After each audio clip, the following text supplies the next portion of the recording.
luchando fuerte, aquí estoy y volveré. Ecuatoriano, señor ecuatoriano, yo soy luchando fuerte, aquí estoy y volveré. Ajá, y aquí aparezco yo. ¿Dónde estoy? En el estudio 1 de Ecuador TV en Quito. ¿Y por qué estamos en el estudio? Bueno, porque Quito se está portando medio extraño últimamente y está lloviendo en las tardes. Entonces estamos en el estudio. La primera semana que estuvimos acá fue en Guayaquil, en su fiesta. Puerto Viejo la semana pasada y esta semana en la capital. Y el próximo lunes regreso a casita a celebrar con mi amada. ¿Qué les puedo decir mientras tanto? Vamos a comenzar un programa en vivo. Vamos a tener un teléfono activo para que usted nos pueda llamar y contar y conversar y qué sé yo, compartir la tarde. Vamos a comenzar inmediatamente con música. Vamos a comenzar con una danza. El grupo que está con nosotros es el Inti Yacta Manta, que quiere decir tierra de sol. Y lo que nos van a interpretar es un funeral, es un entierro de un niño saraguro. Música, maestro.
Como se dan cuenta, estamos haciendo un tipo de celebración a la muerte. La primavera es un canto a la vida.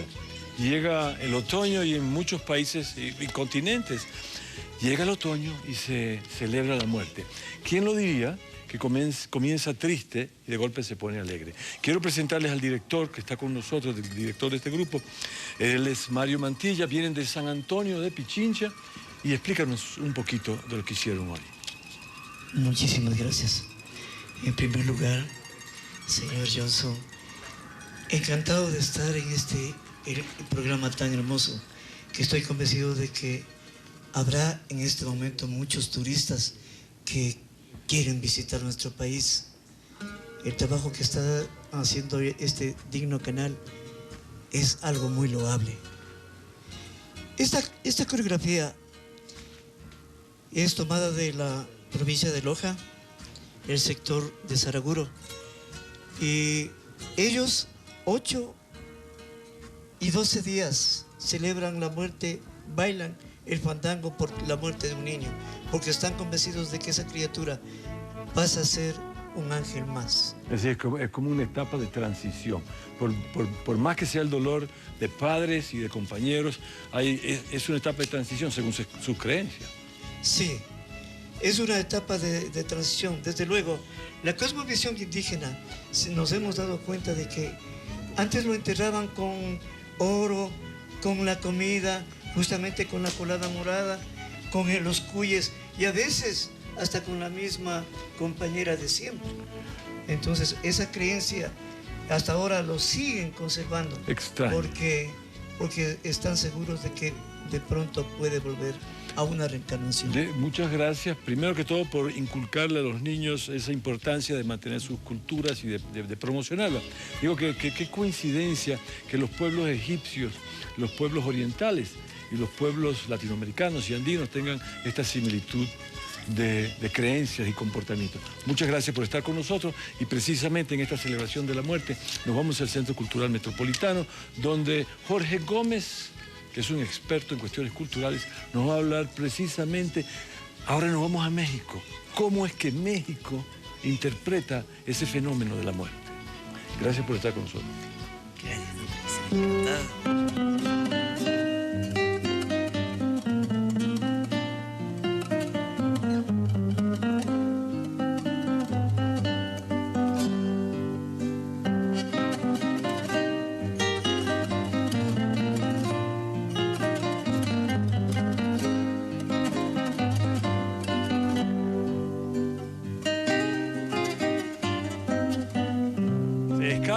Nunca se escapa de la muerte. Tenemos una celebración esta noche a ese momento casi final. Sí, ¿qué tal? Buenas noches. Realmente siempre me llamó la atención el tema de cómo los mexicanos y los artistas mexicanos trabajan la cuestión esta de la muerte, ¿no? Negro, llorona, negro, pero... José Guadalupe Posada es uno de los artistas que comenzó con el proceso de las vanguardias mexicanas finales del siglo XIX, principios del siglo XX. Y es interesante cómo él incorpora el personaje de la calavera garbancera, cuando él la concibe como personaje que también es bastante cambiante y se transmuta en muchos personajes, en muchos sectores sociales. Todos me dicen el negro llorona. Él se refiere con este término a aquellos indígenas fundamentalmente, ¿no?, que durante el porfiriato pues entonces se enriquecieron, estaban afrancesados, estaban europeizados y como que habían olvidado sus orígenes o que habían olvidado su ancestralidad, su cultura popular. Es importantísimo para las vanguardias mexicanas. Incluso Diego Rivera considera a José Guadalupe Posada como su padre. Fue el propio Diego Rivera el que bautiza, ¿no?, por decirlo así, a esta calavera con el nombre de Catrina, precisamente. Lo que vimos, ¿no?, esta noche, los altares, sí, que estuvieron presentes, la participación del público, sí, y de los invitados, ¿cómo lo resumes tú? El público realmente se sintió sorprendido porque es una exposición de grandes formatos, con grandes altares, donde no solamente están incorporados altares mexicanos, sino que además también se incorporan altares que tienen que ver también con la cultura popular tradicional ecuatoriana, como es el altar producido por estudiantes de la Universidad Católica, donde aparecen las guaguas de pan, donde aparece también toda esa alusión al Día de los Difuntos, pero digamos que localizado, o sea, contextualizado aquí en las condiciones del Ecuador. ¿Satisfecho con lo que vimos hoy? Sí, muy satisfecho. Sobre todo me pareció muy interesante la instalación central, ya que es capaz de vincular, no solamente hablar del Día de los Muertos, ¿no?, sino además de eso, vincular un día como este y una instalación como esta, ¿no?, que tiene que ver, o tendría que ver tanto, ¿no?, con la cultura popular tradicional, vincularla con la cultura pop. Ahí vimos en la repetición de estos papeles, ¿no?, que son tan psicodélicos en sus colores. Ahí vimos entonces también cómo la conceptualidad de que todo esto iba subiendo, ¿no?, como las almas de los difuntos que suben. Y aparte de eso también los papeles estaban trabajados con figuras en negativo, precisamente para destacar a través de esa negatividad, o sea, negativo desde el punto de vista de las formas, ¿no?, destacando así entonces el vacío existente, ¿no?, de la persona que ya se fue.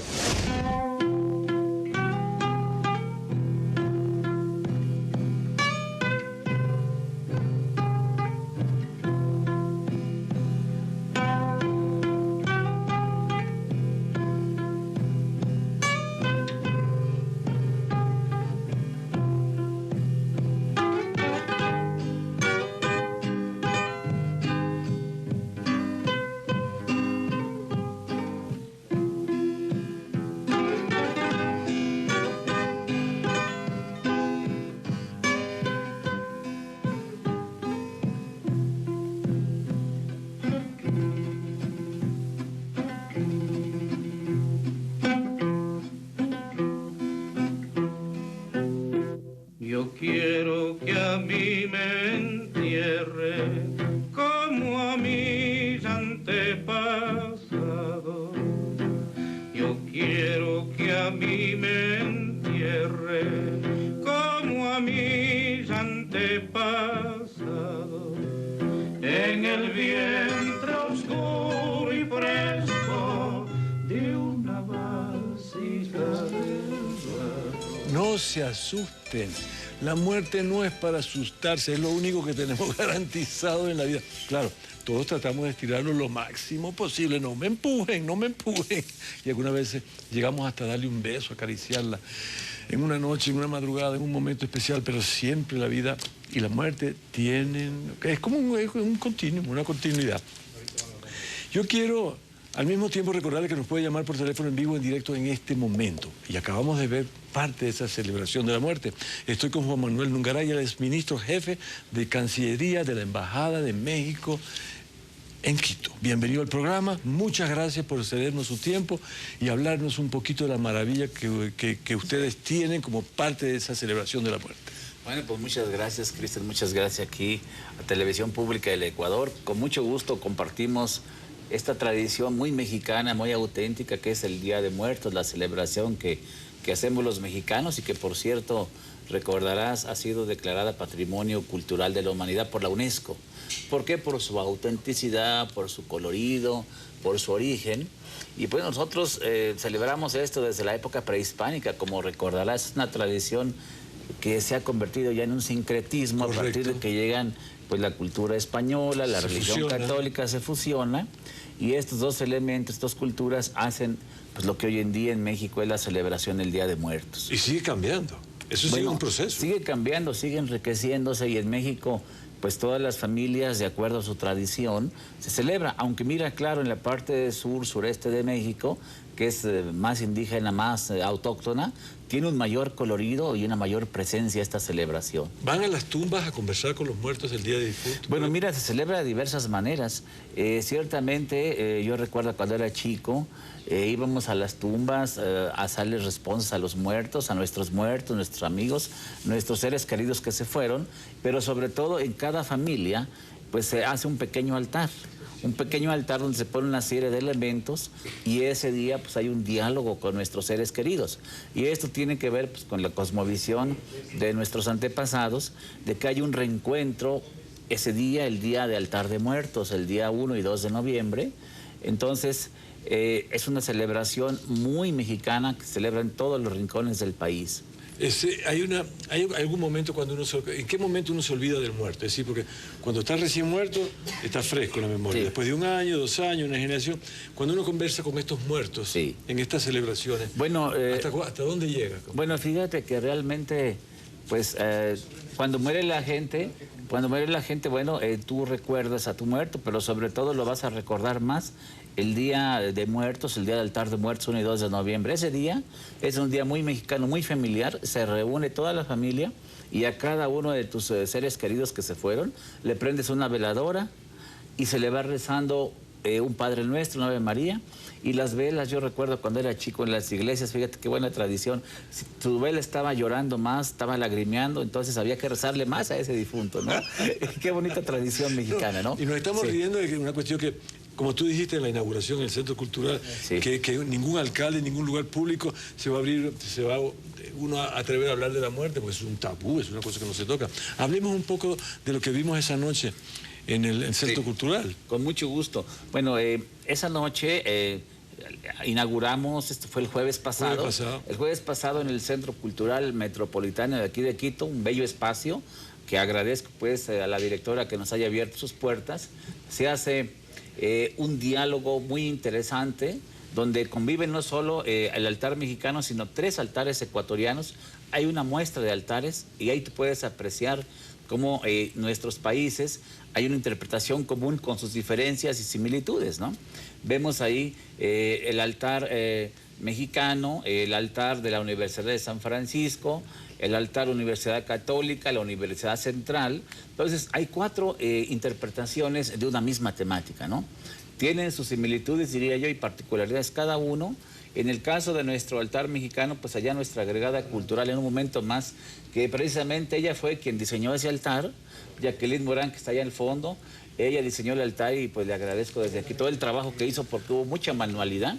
Entonces, en ese altar tiene una serie de elementos, tiene el colorido, tiene la vida misma, la temática, cada uno de los elementos que tiene el altar, los escalones y todo, te lo vamos a ¿Tiene una simbología? Tiene una simbología pues muy profunda el altar, ¿no? El altar de muertos, se reserva que Jacqueline nos diga ya los detalles, pues es la muestra más auténtica, más concreta de la celebración del Día de Muertos. Bueno. Y en toda familia mexicana pues hacemos nuestro pequeño altar. Incluso en las dependencias del gobierno federal hay concursos de altares. Fíjate, las direcciones generales hacen su concurso, ¿sí? Claro. Y entonces el canciller, en el caso de la Cancillería, va y visita los altares y declaran a un ganador, ¿no? Es una tradición que se refrenda año con año. ¿Y tú crees que eso te ayuda a conllevar mejor la vida sabiendo de que con la muerte, bueno, no le tengo tanto miedo? Mira, yo tengo un dicho muy claro, a la muerte, digo, como la tenemos segura, ya no me preocupo demasiado, ¿no? Tú puedes correr, ¿no? Sí, pero no te puedes esconder. Entonces, más vale pues esa filosofía. En nuestra cosmovisión prehispánica, la muerte y la vida eran parte de una misma cosa. Claro, era un binomio. Es un ciclo. Entonces, era un ciclo. Termina un ciclo y empieza el otro, donde pues el ser querido va y pues ahora sí que de acuerdo a cómo murió es de acuerdo al lugar que va después de la muerte, ¿no? Jacqueline Morán, ella es agregada cultural de la Embajada de México aquí en la ciudad de Quito, que nos comienza a hablar un poquito. Esto es uno de esos altares. Este es apenas una pequeña representación de los elementos que tiene un altar. El verdadero altar que hicimos está en el Centro Cultural Metropolitano. Aquel grande. Aquel grandote con toda la simbología, y los invitamos a nuestros amigos a que lo visiten. Pero mientras tanto aquí tenemos una pequeña muestra. ¿Vamos a verlo? Vamos a verlo. Vamos a verlo rapidísimo. Pero no era así. No, escucha, ya. Dale. Como estamos en vivo, hacemos alguna travesura. Jacqueline, muchas gracias por venir. Muchas gracias por la invitación. Miren, es la energía. Ese es la está verdad. vivo. Ese se anda cayendo. Pues bueno. ¿Por dónde comenzamos? ¿Por la gastronomía o por la representación de lo...? Pues rápido, un altar de muertos, como se mencionaba, tiene todo el simbolismo entre la tradición de los pueblos prehispánicos, porque viene desde la época de los aztecas, por ejemplo, para nosotros, y de todos los demás pueblos étnicos indígenas en México, y se fusionan con toda la tradición española. Cuando llegan los españoles, ellos ven que honran a los muertos, ¿no? No es a la muerte, que eso es una gran diferencia. El Día de Muertos no es honrar a la muerte. Es a los muertos. Es a los difuntos. ¿Y cuál es la diferencia? Porque nosotros honramos, recordamos a nuestros seres queridos, resaltamos los valores familiares que ellos también nos dejaron como parte de la familia que fueron, recordamos a algún personaje. Ahora bien, honrar a la muerte es otra cosa que ya es antropológicamente, sociológicamente, un culto que va al obscurantismo. Por eso nosotros en los altares nunca ponemos un cráneo, una muerte relacionada como santo, como virgen, pero sí hay muchos elementos simbólicos que vienen, como decíamos, desde la época prehispánica. Cuando llegan los españoles y ven que los indígenas, o más bien los aztecas, están honrando, tienen cráneos, y no saben por qué, para ellos es grotesco conforme a la visión católica. Pero en cambio para los aztecas poner un cráneo era precisamente por honrar a aquellos que habían muerto en la guerra, eran los grandes militares, a las mujeres que habían muerto en el parto, a los sacerdotes. Entonces era una forma de honrarlos. Pero obviamente esto choca con la cultura católica, como decimos, pero también introducen el manejo, el trabajo del azúcar. Entonces, en lugar de poner cráneos, nuestros indígenas empiezan a crear los cráneos de azúcar. Claro, es un sincretismo, en cierta forma. Así es. Como la misma Virgen. Como la misma Virgen. Guadalupe. Entonces, generalmente los altares en México pueden tener diferentes niveles. Eso también depende de cada comunidad, de cada zona. Generalmente se puede hacer en un solo nivel. 2 van a representar el cielo y la tierra. 3 ya van a tener también lo que es el cielo, la tierra y el purgatorio, podríamos decir. ¿Pero eso se introduce después con el cristianismo o no? ¿O había ese concepto de...? Ya había ese concepto desde los aztecas. Ese que no era ni el infierno ni el cielo. Exactamente, pero para ellos no era. Es que para también los aztecas, cuando moría la gente, también dependía de cómo habías muerto. eso es lo que definía dónde ibas y cuántos pasos en el Mictlán tenías que dar, cuántas pruebas para llegar realmente a tu destino final. Entonces, para los aztecas había 7 pruebas que tenías que pasar en el Mictlán para llegar al octavo, que ya era pues la gloria, ¿no? Llegan los españoles, entonces todo se empieza a combinar, empieza también a manejarse. Para los otomíes, los 7 pasos, los 7 escalones que puede tener un altar significan los 7 pecados capitales. Para los aztecas son las pruebas que tienes que pasar. Entonces todo va siendo un simbolismo. ¿Y el color, por ejemplo, el negro no tiene nada que ver con la muerte? En México no. En México es el morado y el amarillo para los altares. El morado representa la muerte, el amarillo la vida. Entonces por eso también se va conjugando. Combinan bien, ¿ah? Sí, combinan exactamente. Bien. Y sobre todo la celebración del Día de Muertos, más allá de que pues nos podemos entristecer por recordar a nuestros seres queridos, pero también es la alegría, saber que estamos vivos y mientras estás vivo, la muerte no te lleva. Entonces por eso es la alegría. Bueno, ¿y qué se come? Por ejemplo, ¿hay alguna cosa en particular que se come o tiene una simbología? Esos panes, ¿y de dónde vienen estas comidas que ustedes hicieron? Bueno, ese sí, platillo lo hizo específicamente ahorita el ministro Nungaray, que es pollo con mole, sí, cómo no. Es arroz con camarón.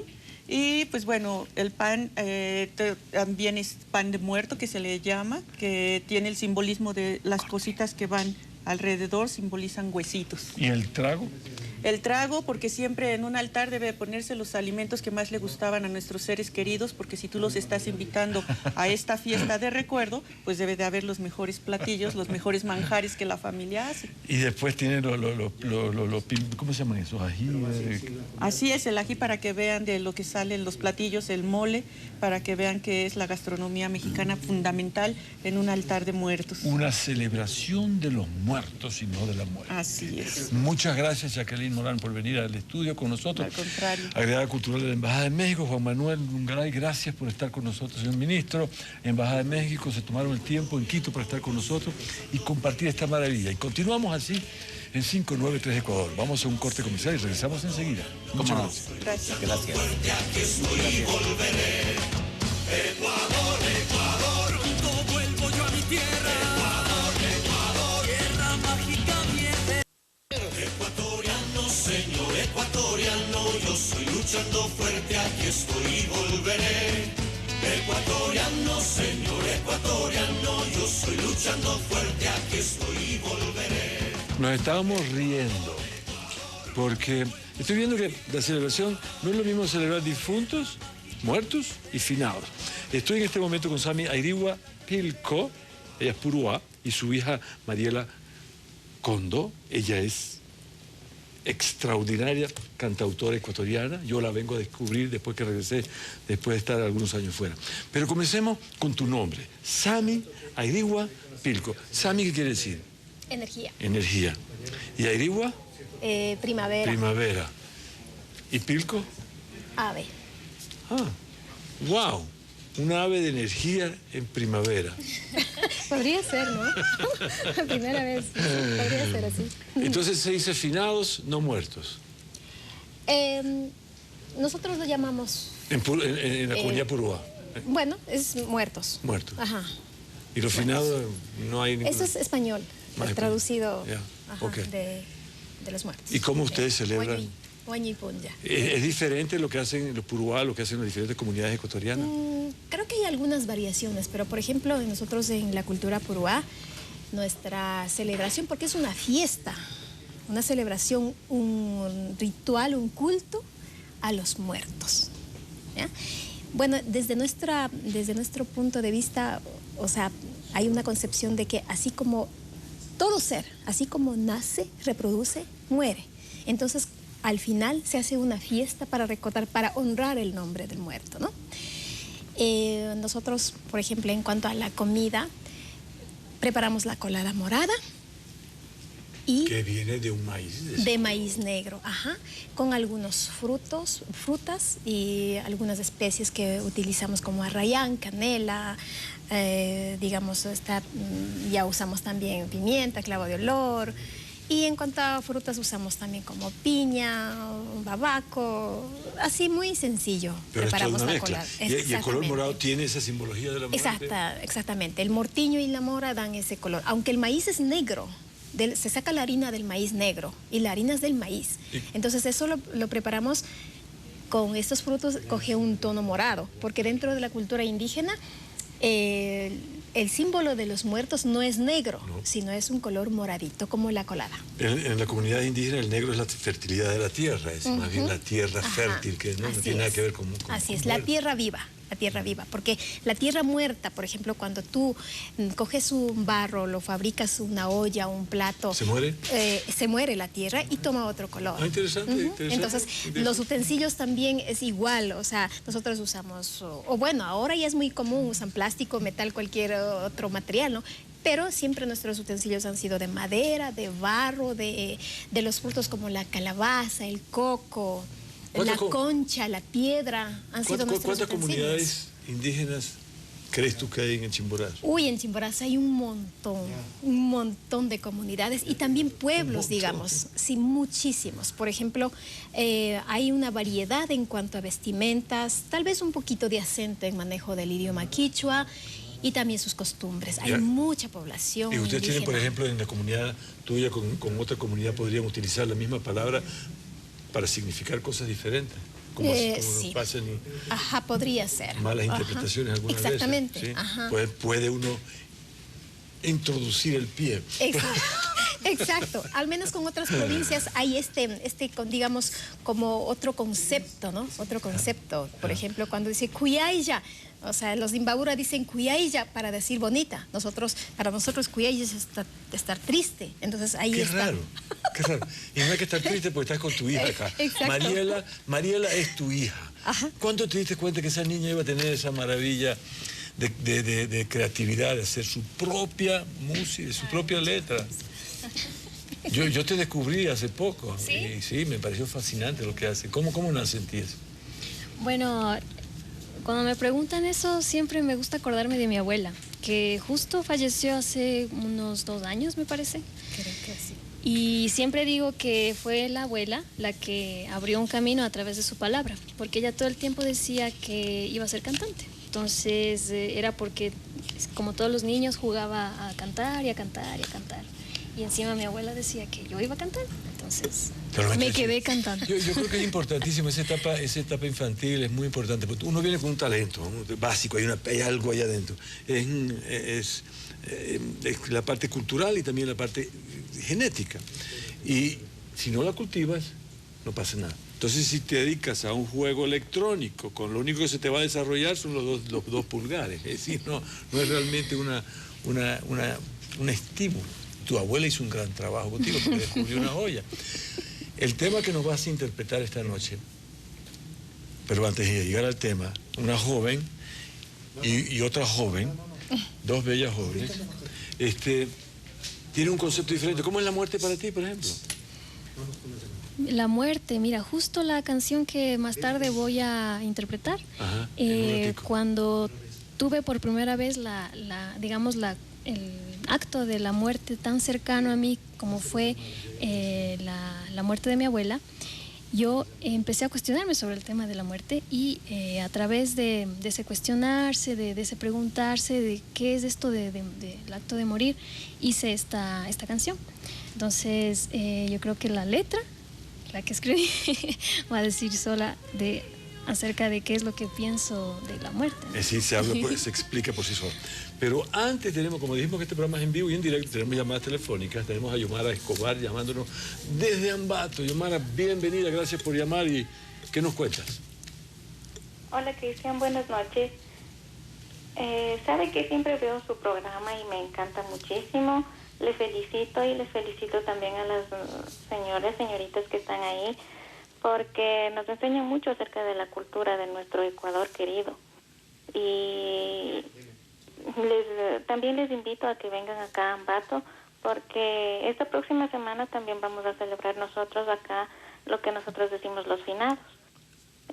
Y también una rica colada morada que les invitamos también a que prueben. Yomara, muchísimas gracias por eso, por recordarnos eso y también gracias por llamar. Seguimos en vivo. El morado, el famoso morado. Tú estás usando morado hoy. Sí, algo de morado. Ajá. Ese es el morado. ¿Y tú no tienes morado? No tengo morado. Sí, un poquitico allá en la faja.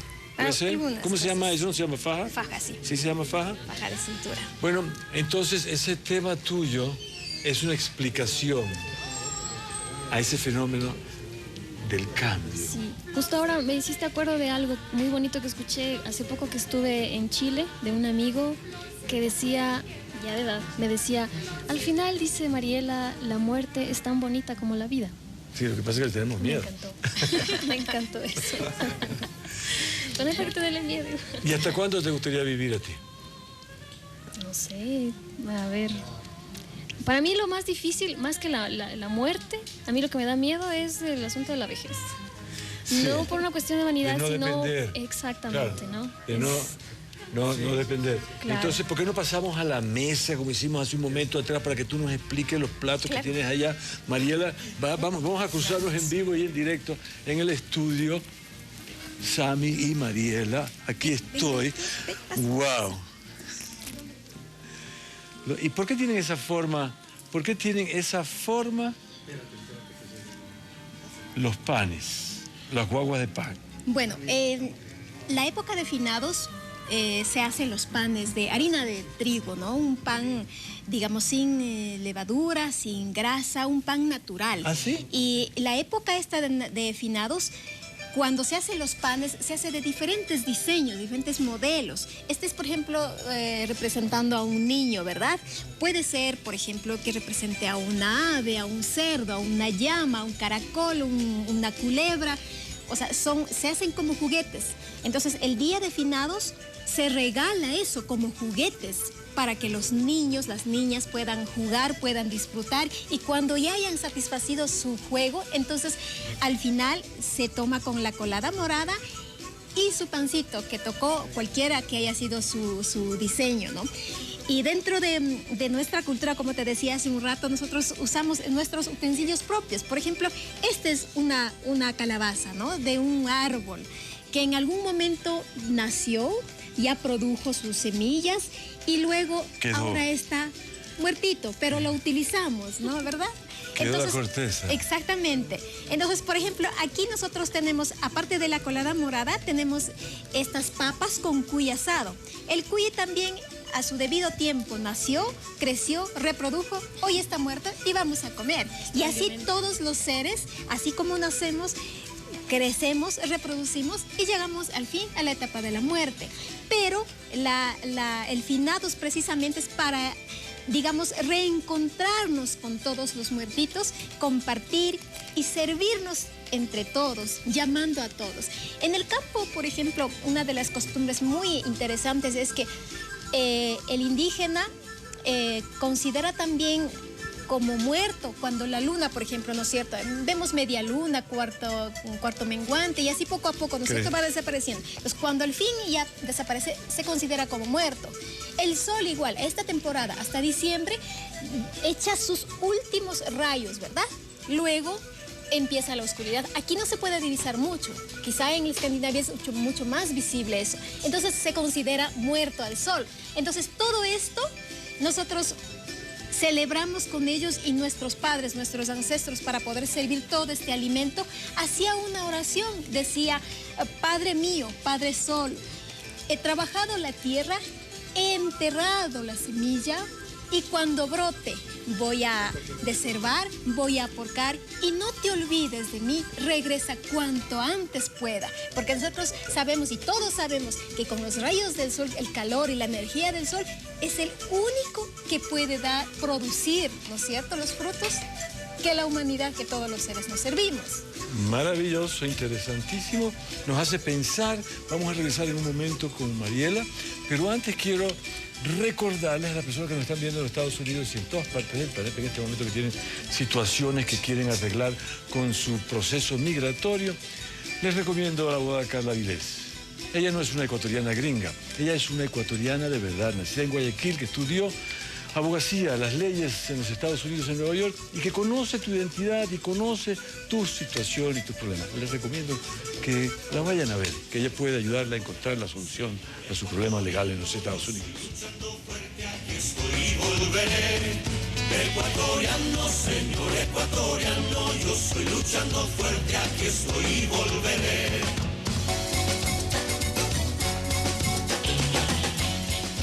No es una ecuatoriana gringa, la abogada Vilés. Bueno, cuando camino por la calle, nosotros no sabíamos que iba a tener tanto impacto el segmento Cocinando con mi amada. Es más, a las personas que voy a tener a propósito, pues un rato le va a afirmar eso. Y yo camino por la calle y hombres y mujeres celebran el segmento Cocinando con mi amada. Yo no pensé que Natalie, mi amada, iba a tener tanto impacto. Y cuando ella cocina, tengo que robarla porque ella tiene el tiempo muy corto. Entonces, ¿qué hicimos esta semana? Preparamos un plato en su ausencia, Cocinando con mi amada, aquí en la costa ecuatoriana. Veamos esto.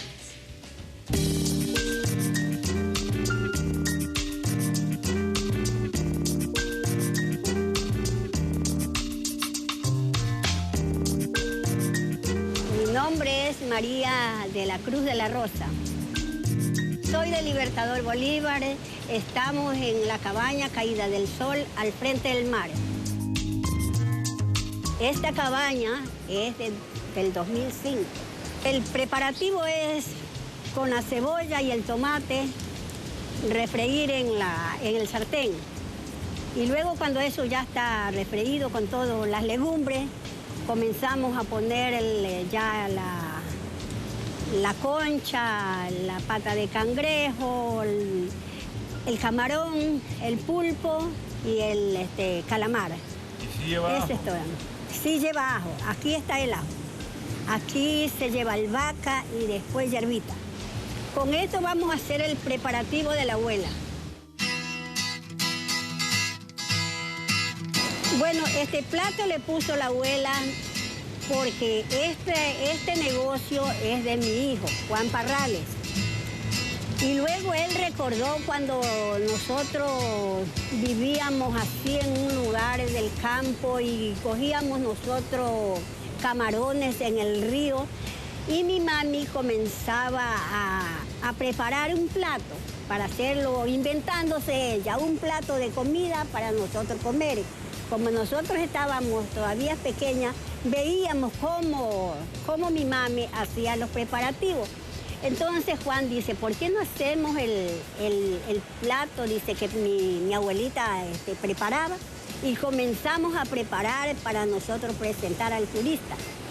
Están llegando personas extranjeras de diferentes lugares, entonces nosotros podemos preparar otros platos más para nosotros poder recibir al turista. ¿Hay más turistas ahora? Sí, sí hay. ¿Mejoró la cosa? Sí, ya está bastante, está mejorando.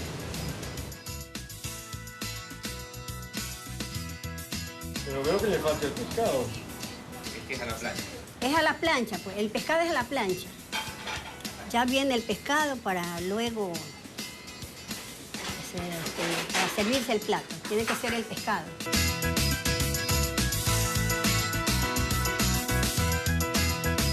Pescado a la abuela. Este es el pescado de la abuela preparado por María de la Cruz. Muchas gracias. De la Rosa. De la Cruz y de la Rosa. Pero usted sabe que este es un plato que... ¿Y cómo abro el cangrejo, por ejemplo? ¿Cómo lo...? Con eso se machaca. ¿Y cómo...? Y... Como una... Vamos a empezar. Tengo que decirle que esta es la cabaña que se llama Caída del Sol. Y este plato solamente se come a la caída del sol. Oh, se puede comer a cualquier hora, pero dice que si lo comes a la caída del sol, tiene un sabor espectacular. Y se lo quiero dedicar a mi amada Natalie, que está en Nueva York trabajando, mientras yo estoy recorriendo el Ecuador con la cámara viajera y el programa 593. ¿Le pongo este limón? 593 Ecuador. Le pongo... ¿Por dónde empiezo? ¿Y cómo abro esto? Ahora sí no le... ¡Ajá! ¡Premiado, salí! ¿Lo grabaste o no lo grabaste?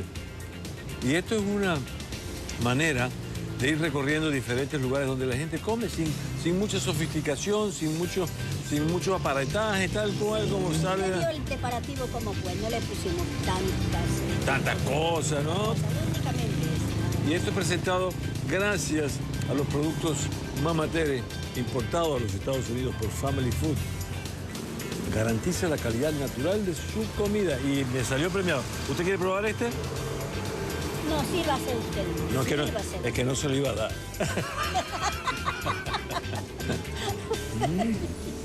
Yo no comía cangrejo. Yo no comía cangrejo si no te llegaba al Ecuador. Esto es lo que teníamos que hacer. ¿Cómo es que se llamaba? ¿Un qué? Pilche. Un pilche. Un pilche. En Venezuela esto se llama tapara. Y hay un refrán que yo me acuerdo del bachillerato cuando estudiaba en secundaria, que dice, el que bebe agua en tapara o se casa en tierra ajena, no sabe si el agua es clara o si la mujer es buena. Marcelo del Pozo, gerente general de Ecuador TV, está con nosotros, viejo amigo, pero no tan viejo tampoco. Yo te vi crecer. Eso hay que aclarar, ¿no? Que no somos amigos viejos, sino viejos amigos. No somos contemporáneos. Yo soy mayor a ti. Te conocí hace, ¿qué serán? 30 años, 30 por lo menos, sí. Bueno, no hablemos tanto de los años que se van. Hablemos de los 7 años que cumple Ecuador TV en noviembre. Así es. ¿Cómo pasa el tiempo? Ecuador TV va a cumplir 7 años el 27 de noviembre. Esto que parecía un proyecto efímero ya es una realidad muy sólida. La televisión pública, luego vino la radio pública. El mismo crecimiento de los medios públicos que coincidieron en estos años en América Latina nos han dado una seguridad y un apoyo. Somos parte de una serie de redes de televisiones públicas donde nos alegra mucho ver que países que han ido sumando, países que increíblemente no tenían televisión pública nacional, como Brasil, que también salió el mismo año que nosotros, la televisión educativa mexicana, la televisión educativa argentina también. Hemos visto nacer la televisión paraguaya hace 3 años. Y en Ecuador también tratar de transmitir el concepto de lo que es la televisión pública, ¿no? Una televisión saliéndonos de los estereotipos comerciales y pensando en nuestro principal cliente, que es el televidente, el público. Sí, porque cuando tú tienes un poder tan grande como la televisión o como un medio de comunicación, Canadá tiene televisión pública. Los Estados Unidos la tiene, pero el público la paga. Sí. Cada 3 meses salen a la calle a pedir suscripciones para que la gente apoye el canal. Venezuela tuvo una televisión pública, el Ecuador no tenía televisión pública. Ahora, ¿para qué sirve una televisión pública desde tu punto de vista? Bueno, la televisión pública sirve principalmente para cada día acentuar la identidad nacional, el contribuir a la difusión entre nosotros mismos de nuestros valores culturales, ¿no? Por ejemplo, Tepilche tal vez para la gente de la sierra sea muy familiar, pero la gente de la costa utilizan algo muy similar, que es el mate ancho, pero esas similitudes o esas diferencias son las que tenemos que compartir. Y la televisión pública está para eso, ¿no? Para mostrar ese otro país que no se había reflejado por mucho tiempo en la televisión comercial. Yo creo que también tiene un papel fundamental, y creo que soy parte de ese proceso de los casi 40 años que voy a cumplir acá, es fortalecer la autoestima, sentir que este objeto que está acá no es una cosa que se puede descartar sin considerar su importancia cultural. Entonces, eso permite hacer precisamente ese tipo de cosas. Ahora, algunas veces cuando voy por las calles en Nueva York o en algunas partes acá, me dicen, trabaja con el canal de gobierno. Digo, no trabajo con el canal de gobierno. Estoy en la televisión del Estado. Vamos a atender una llamada porque estamos en vivo y en directo. Lourdes de Álvarez llama desde Quito. Lourdes, buenas tardes, ¿cómo estás? Cristian, buenas noches. Para nosotros qué gusto volver a tener por acá, por Quito, nuestro país, pues a los años, verle y poder tener el gusto de escucharle y felicitarle por esos lindos programas que usted siempre hace para hacer conocer siempre al mundo entero de todas las distintas costumbres de nuestro país, Cristian. Felicitaciones muchas y esperamos siempre tenerle por acá por los legítimos helados de paila del Parque La Concepción. Por favor, venga, visítenos, nos va a dar un gusto muy grande, Cristian, para toda la familia que le queremos mucho. Lourdes, esos helados de paila son fabulosos, me probé. Y además es una tradición interesantísima. ¿Cómo hacen ese helado de paila en esa olla dando vuelta arriba del hielo? Vamos a hablar, Lourdes. Salúdame a tu esposo. Yo sé que mucha gente ve este programa en familia, me lo dicen. Y ahí una pregunta, ¿en Nueva York has comido helado de paila? No hay. No hay, ¿verdad? No hay helado de paila. Lourdes, ¿por qué no llevan un helado de paila de Estados Unidos? Una buena pregunta que se queda. Esas son cosas, por ejemplo. Así es. Algo que no habías mencionado todavía, la televisión pública llega a Estados Unidos, llega en realidad al mundo entero, tanto a través de DirecTV en Estados Unidos como a través de la página web Ecuador TV. Nos escriben y nos confirman que nos miran desde Italia, desde Escocia, ha llegado televidentes que por la web ven nuestra señal en el streaming desde el lejano oriente. Entonces, esa es también una tarea de la televisión pública, llevar el Ecuador a los ecuatorianos que están por el mundo, pero también a los que no son ecuatorianos y logran ver a través de nosotros a nuestro país. Tenemos un dominicano enamorado, Raymond Peña, un dominicano enamorado de Nueva York, del Ecuador, a través de la televisión pública. Vamos a regresar. Tengo una pregunta clave para ti al regresar, después de este corte comercial. Luchando fuerte, aquí estoy y volveré. Países arrogantemente cierran puertas a quienes emigran buscando mejor solvencia, bloqueando así el bienestar de una herencia. Cuando...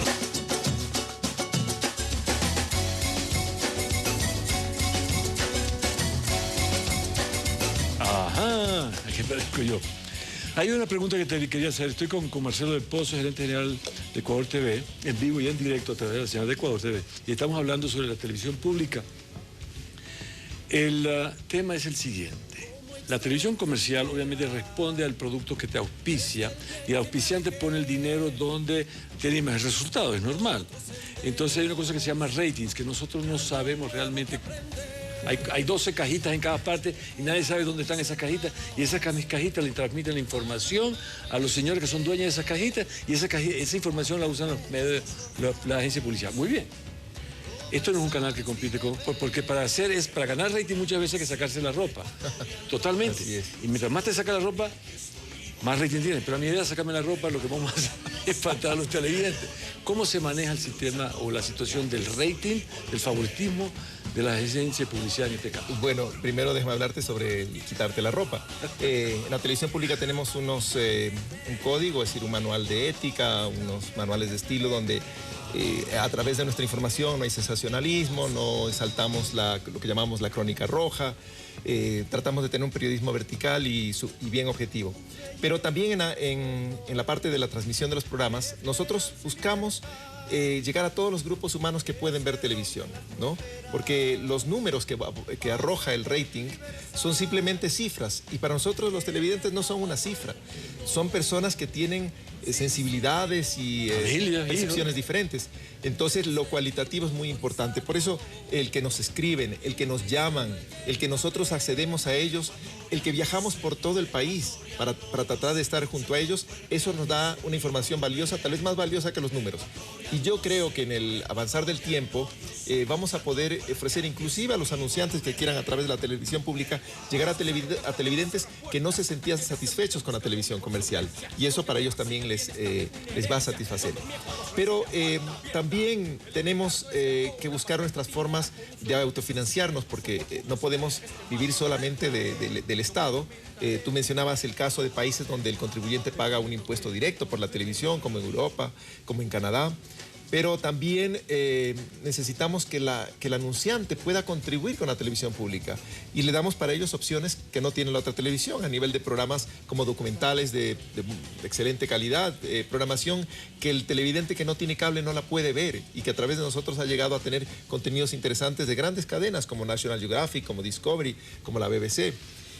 Y también el ver una televisión distinta a través de la producción independiente, ¿no? La producción independiente del cine ecuatoriano, y por eso es que estamos convocando nuevamente un proceso de selección a la producción independiente que este año lo hemos llamado Proyecto 7, que busca abrir nuestras puertas a ideas nuevas, a jóvenes realizadores. Han salido programas interesantes que hemos tenido ya al aire, pero pensamos que cada vez pueden surgir nuevas propuestas que demuestren que en el Ecuador además hay talento. Es interesante eso, porque cuando yo empecé a hacer, cuando yo tenía 15 años y dije, eso es lo que yo quiero hacer, televisión, fue una carrera, fue muy difícil. Primero tuve que esquivar a mi padre, que quería que estudiara administración comercial. Perdí 3 años, bueno, dediqué 3 años de mi vida a hacer eso, mal. Y después cuando ya llegas al canal, te preparas y llegas al canal y te dicen, bueno, ¿y usted quiere trabajar acá? ¿Y a mí qué me importa? Así era en Venezuela. Había un amigo que era luminotécnico y me decía, aquí en este negocio, subes y le echas tierra al de abajo. Claro. Y realmente la competencia no es entre los que estamos adentro, sino la competencia es con la televisión que viene de afuera, con la televisión extranjera que ahora viene directamente al país a través del cable. Antes eran los programas extranjeros, ahora es la propia televisión, entonces es un reto difícil. Sí. Maritza Rubianes, una llamada de Quito. Buenas noches, Maritza. Buenas noches. Primero quiero felicitar a la televisión pública por su programación, es excelente, y en la que está obviamente tu programa, Cristian. Y quería aprovechar para informarles que dentro del Sistema Nacional de Festivales, auspiciado por el Ministerio de Cultura y Patrimonio, en el barrio La Ferroviaria Sur, se está realizando un Festival de los Muertos, organizado por el taller La Pirueta. Toda esta semana se ha hecho charlas y talleres, y el día 31 es la finalización del festival. Habrá una mascarada, el programa empieza desde las 4 de la tarde. En todo caso, toda información estamos en el Facebook. Los medios sociales, muchas gracias Maritza por llamar, en los medios, a lo que no había antes, estos medios sociales, donde no vives bajo una sola dictadura de la información y de las mediciones. Vamos a... ¿Algo más que queremos agregar con respecto a esa convocatoria? No, recalcar que este proyecto que está abierto a la producción independiente, a los productores nuevos y a los productores que ya tienen su experiencia, coincide con nuestro aniversario número 7, el 27 de noviembre se cumplen 7 años de la primera transmisión de Ecuador TV. Para los que recuerden, nosotros comenzamos con la transmisión de la Asamblea Nacional Constituyente desde Montecristi, esa fue nuestra primera señal. Y esperamos que muchos proyectos lleguen, hasta me parece que mediados de noviembre se los va a recibir, y poder anunciar para nuestra fecha aniversaria cuáles son los que siguen en la siguiente fase. ¿Y cómo se escogen?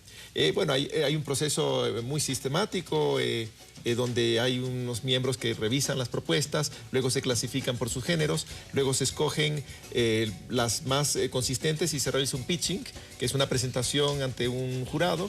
Y luego de eso, el próximo año las seleccionadas serán contratadas para que sean programas de televisión. Muy bien, Luis, también podemos celebrar a la vida. Vamos a continuar con este programa, vamos llegando casi al final. Y Mariela Condo está con nosotros y no se puede escapar. Y entonces el tema que ella nos entrega es ¿hacia dónde escapas? Y mientras tanto se nos acabó el programa, me dicen, se acabó el tiempo. Buenas tardes, buenas noches a la hora que sea, 593 Ecuador. Mariela, ¿hacia dónde escapas?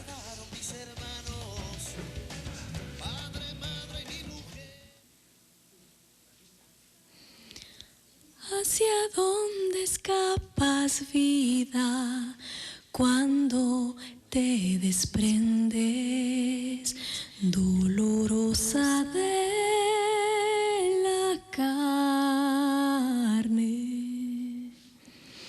¿En qué rincón, qué espacio transitas ya sin prisa, apagando tu latido?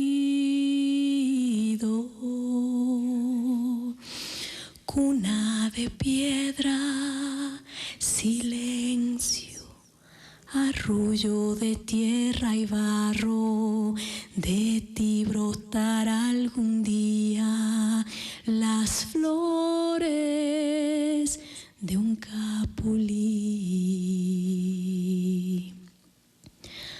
¿Hacia dónde escapas, vida, cuando te desprendes, dolorosa de la carne? ¿Hacia dónde alzas tu vuelo, frágil paloma, cuando llorando te pierdes? Presiento que ahora suspiras con los trigales, hablas con los maizales que guardan